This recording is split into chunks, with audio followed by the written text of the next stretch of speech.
guys, welcome back to Discover Zone. Today I'm going to be showing you how to make these cute little cactus push pins. You can see there's the pin on the back.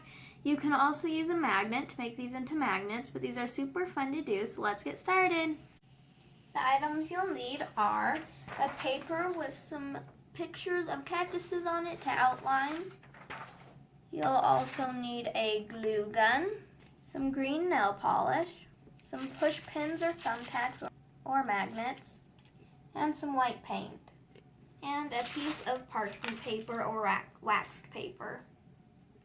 First, you'll take the pictures of your cactuses. I just printed out some from online, and put your parchment paper over it. You should still be able to see the picture through the parchment paper.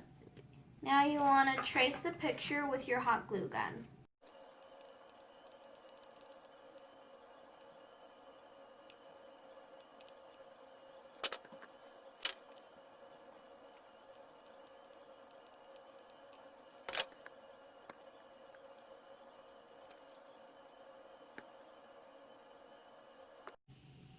Now you'll want to take one of the cactuses and flip it over and paint the back side of it with nail polish. Do not paint the front side.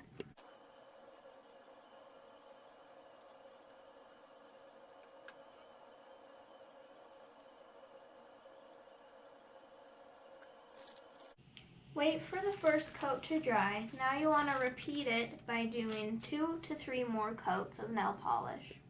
So here's what it looks like after you put on 2 to 3 coats of nail polish. Now you want to take one of your tacks and put a little bit of hot glue onto the back of it and stick it to the back of your cactus.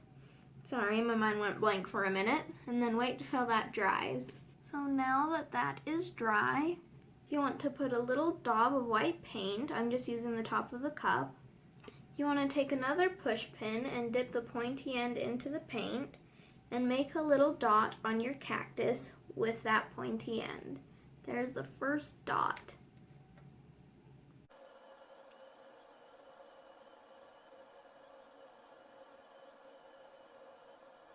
So that is how to make these adorable little cactus push pins. You can also replace the push pin with a magnet, so you can put these on your refrigerator. These are so super cute, and I hope you liked learning how to make these. Thanks for watching this, guys. Bye, guys.